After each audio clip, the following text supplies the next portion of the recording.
What's up, y'all? AJ Simmons checking in for another great interview for you guys. Today's guest started off with the cleaning franchise, but quickly realized that wasn't a route for him, so he decided to join the TA Clean Biz Network. And within his first 8 months, he was doing about $6,200 a month. And I noticed because we interviewed this guy back in December 2019. So welcome back, please, Mr. Market Crockett. What's up, Market?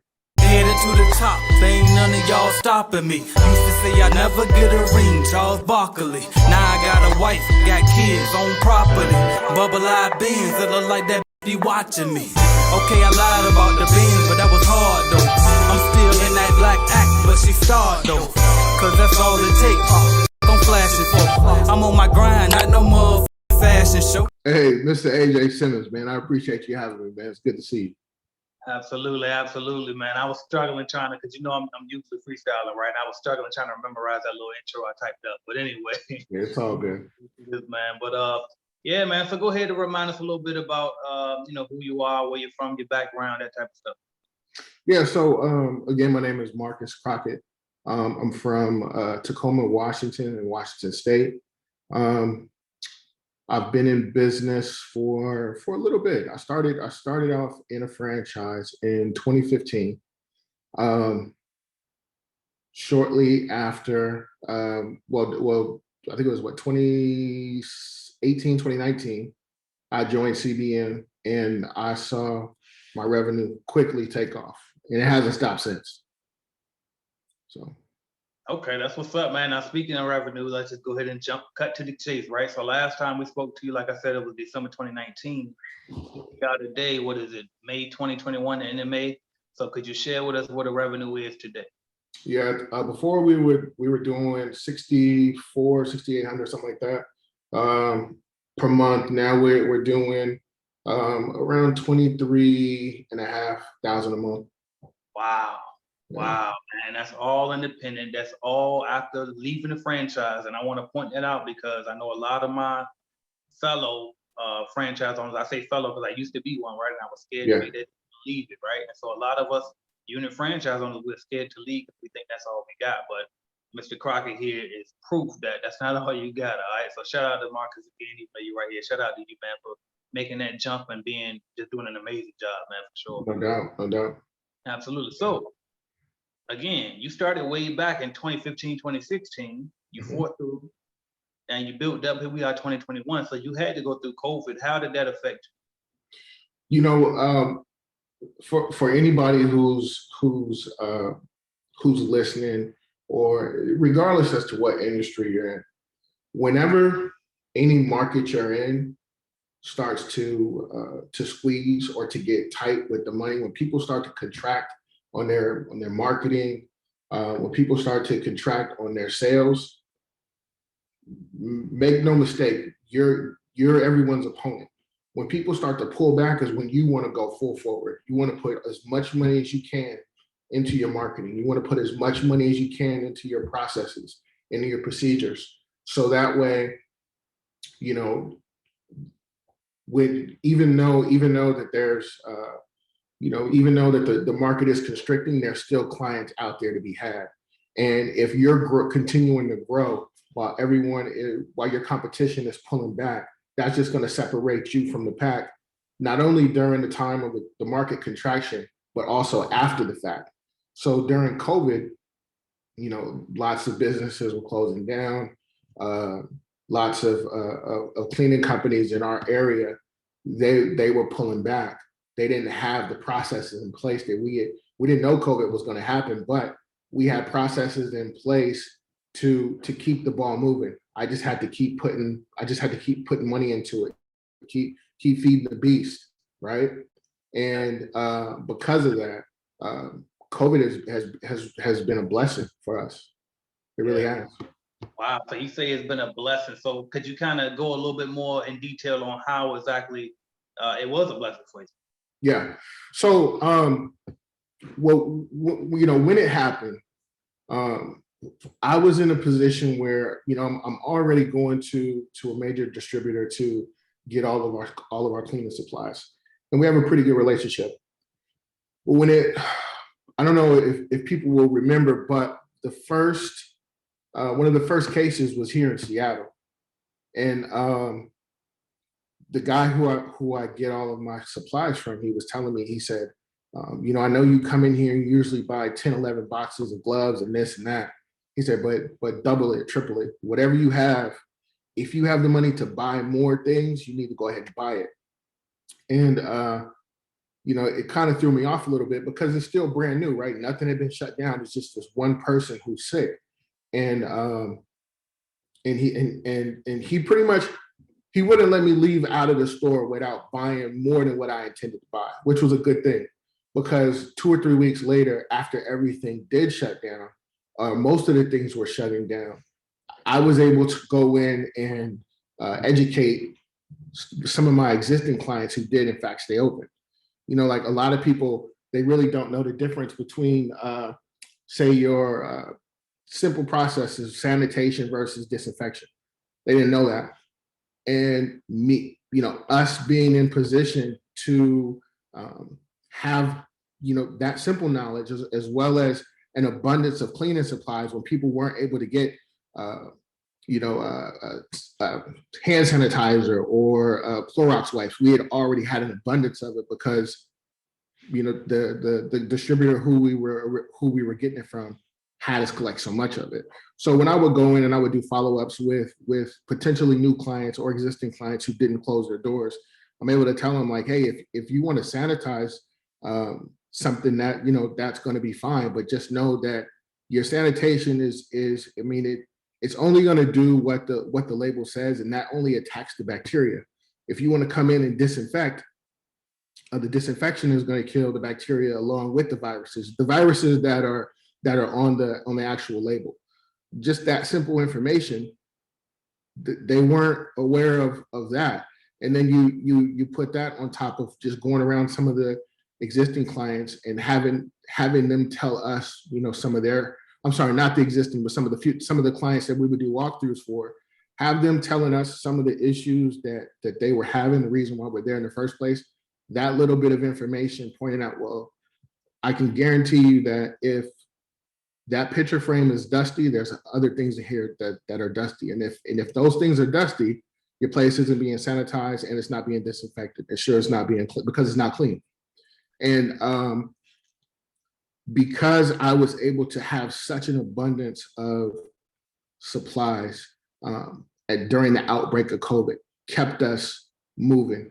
It allowed us to be able to still operate and be in the businesses and be in front of decision makers to even give them the information, which then put us in position to acquire more clients.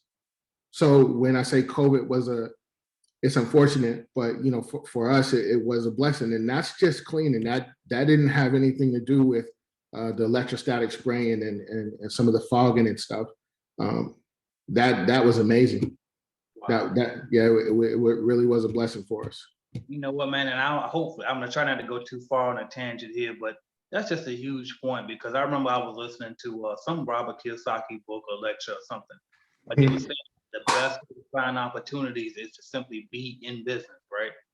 And that's a prime example, because I'm gonna tell you, the same way you got a heads up from your supplier, I got one too from a couple different suppliers, because I just, luckily for me at that time, I happened to be local back at home in Virginia, and so I was going to my local supplier there. They told me and gave me a heads up on a shortage that was coming. And then also the guys I use online for my starter kit, they gave me a heads up as well. So it was like, you know what I mean? Just the fact that I was in business let us know a heads up. And then also you even look at things like how, the average American worker got a stimulus check. Well, if you were in business, you got PPP loans, which were forgivable, and is way bigger than a stimulus check, right? So just being in business sometimes is the greatest opportunity that you could possibly put yourself in. So just wanted to point that out. That was a great point by you there. So another thing I want to ask you about, right? So right now everybody's complaining about, not being able to find workers because of unemployment and all of this, right? And I know that that's definitely probably a real struggle for sure. So you kind of touch on how it's affecting you, and then also what you're doing to basically navigate through that. I mean, it's really, it's a huge thing right now. A lot of people, can't find quality workers. We went through a period for a good month where it was slim pickings out there, man. We couldn't find nobody who will come to work, and when they would come, like they really wouldn't do a good job. So it's like when we hire someone, we're spending this time training, and then for them to, you know, for them they just leave or they wouldn't work out, or so it was really, really tough. I've had clients that we service call us to see if we know anyone that's hiring, and you know that was probably like the strangest thing. Like, you know, or I'm sorry, call us to see if we knew anyone who were looking for a job, because they need people. They're looking to hire people, and I just thought, you know, so everyone's getting hit with it right now. Some of the things that that we do, because I've tried Indeed, I've tried Craigslist. Those outlets really don't work for us. I'm not saying they haven't worked for other people or they don't work for other people, but for I will be honest, like I'm really good at sales, and I'm really good at going out and talking to customers, but I'm not the best when it comes to managing employees. Like I can look and evaluate and see if you're going to work out really quick, but when it comes to the day-to-day management, like my wife she's the best at that, man. Like there's no way I could compete with her in that. But I'm only saying that to say that, you know, Indeed, those other outlets, they don't work for us. The best outlet that we found to hire employees has always been through Facebook. And we'll go to Facebook in some of the groups. Like if you're in Florida, right? Yeah, I'm down in Florida. Yep. Okay, so let's just say like Miami. You go on and you look for jobs, or I forget the way how exactly she does it, but she goes on, she'll type in the city, and then she'll join these groups, and then she'll post the flyers, or I have one of my virtual assistants post the flyer in these specific groups throughout our demographic or throughout our region, and that has been the best way for us to find employees. But even that way, like since COVID and all the stimulus and the unemployment and everything, like even that has been really hard. But you know, like I said, like luckily we are now in a position where we're fully staffed up, and the ball's still moving. But it was rough, man. It was rough for a while. Absolutely. That's what's up, man. So now I gotta ask you this, because you basically more than tripled your business last time we talked. So I gotta ask you, because I know back then you got your first client from us at the Clean Biz Network Lead Generation Service. After that, you ended up buying the master class that we had then. Now it's the in-house lead generation course, but you got that and hired your own call, so you skip the middleman here. And so you've been doing that route. But despite all of that, what now and since then has been your number one way for getting clients? You know what? To be honest with you, it's still, I would say the number one way is still through our callers.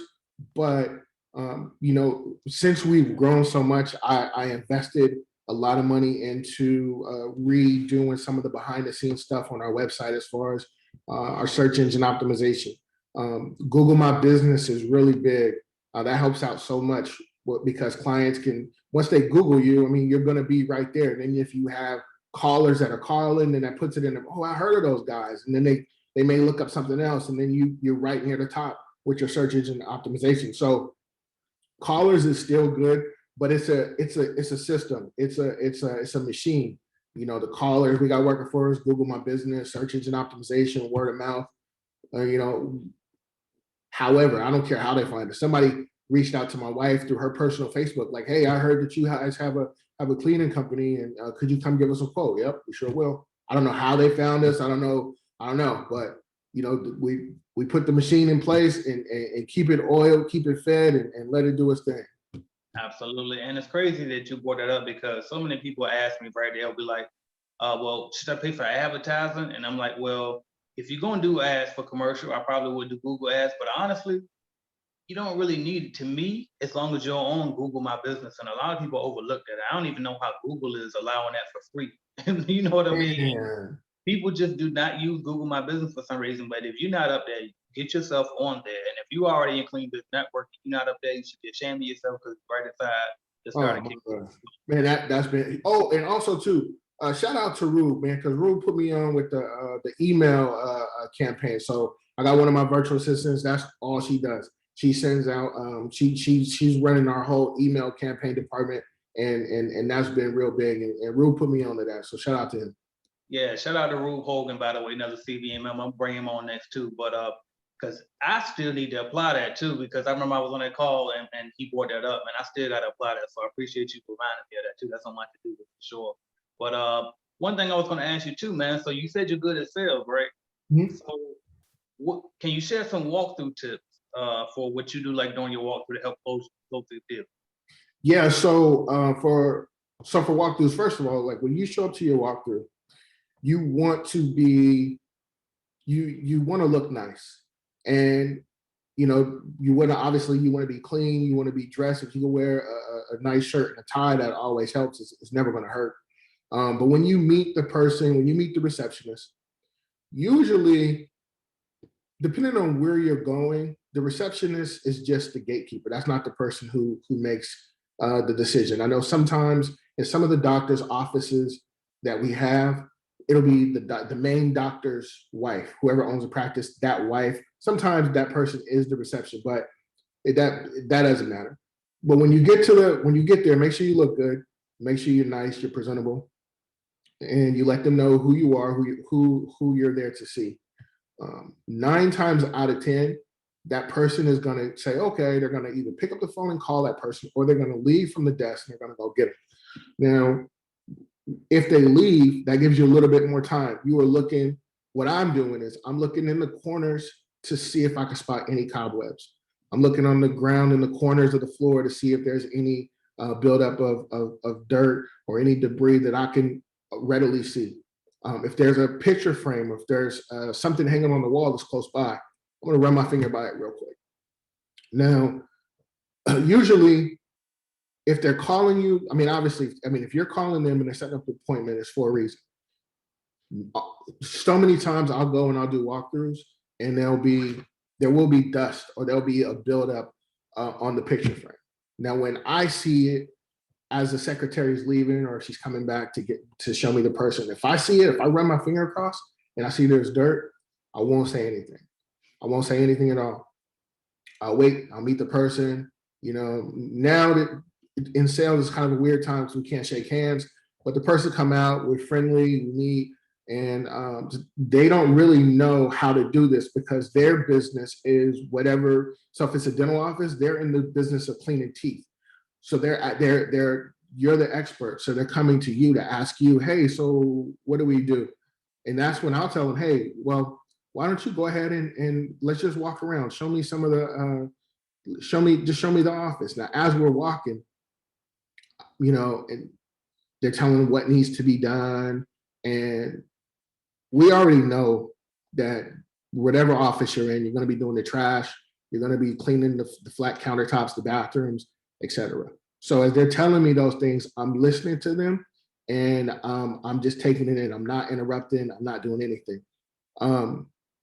Once there's a break, I'll say, hey, you know, I've seen a few things, but I want to hear, like, you know, what's your biggest concern? Like, what's your biggest issue with the company now? Usually going to say, well, they're just not cleaning. Now that is when you'll reach up to the picture frame and you'll rub your finger across a new picture frame, right? Because if the one in the lobby was dirty, chances are the rest of them are dirty. You rub your finger across the picture frame, you look at it, show them on your finger, say, you know what? I know exactly what you mean. If this place is dusty like this, I guarantee you that it's not being sanitized and it's not being disinfected because it's not clean.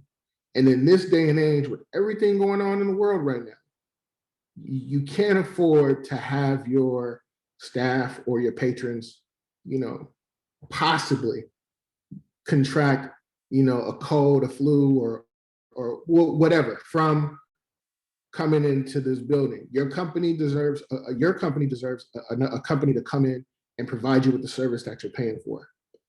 And no one's going to disagree with that. No one's going to be like, no, we don't deserve that. Of course, they're paying a company to come clean their place. And if it's not getting clean, no one's going to disagree with it.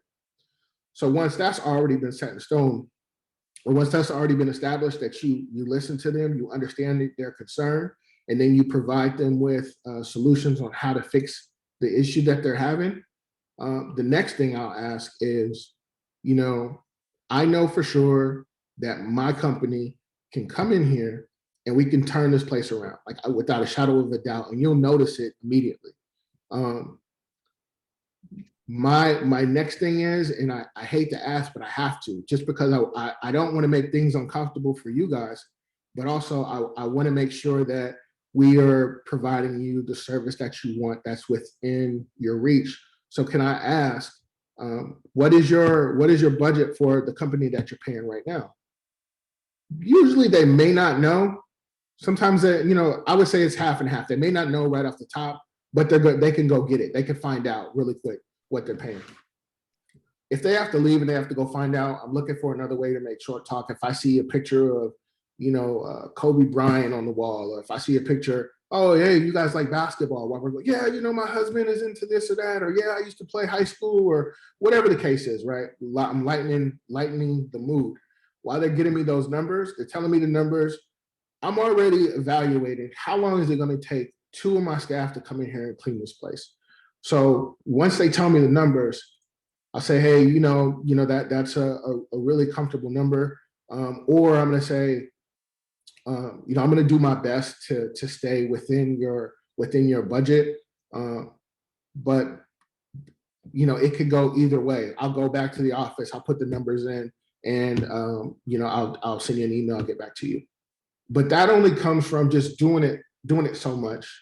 And you always want to point out too, you know, after you rub your finger across and you see the dust, you always want to point out, yeah, we want to make sure that when we come in here, you guys won't see any of that dust. And we're also going to make sure that we clean all of the high touch points. For whatever reason, that word, like high touch points, it I don't know, their eyes kind of light up a little bit. You start naming them off, you know, you know, the doorknob, the telephone, all of your light switches, the bathroom, you know, just all of the things that people frequently touch. And then you let them know why you're doing that. We close a lot of accounts that we go see. Like I probably close about six to 7 out of 10. So I'm shooting about 60-70% from the line, man. It could be better, but you know. They say you out there putting them curries. Hey, you know what? First, let me say this. If you watching this right now, you can thank me right now. Go ahead and type in the comments, thank you, because Marcus just gave y'all a master class on how to perform a walkthrough. He ain't need no visual or anything. He explained that so well. And that's just, man, it really just fact, like the way you just explained it is exactly how every walkthrough I ever been goes on, except I don't even think I handle it that smooth, right? So that is huge, man. So I appreciate those tips right there. Now, and also real quick, let me shout out my guy Mauricio, because he was the guy who trained me when I became an ops manager over at that other company, franchise company, right? And but he did a great job at training me. And one of the things that he taught me when I first got hired, because I was a timid guy, a former unit franchise owner, and I'm thinking, you know, people are above me. And he told me straight, he said, listen, you're the professional. You have to tell them how things go. And just like you just said, when you get there for the walkthrough, you know, the dentist is the dentist, right? You know, these people don't know what they're doing, so they're coming to you. All right, well, I mean, what we're gonna do? And so you gotta invite yourself. All right, well, keep going and show me around. So it's up to you to be the professional and lead the way. Huge. Y'all thank Marcus Crockett for that, because that's the type of stuff that typically we discuss in Clean Biz Network, and he put it out here for y'all. So appreciate that, man. So My bad. Okay. no, you good. That's perfect. That's what the interview's for.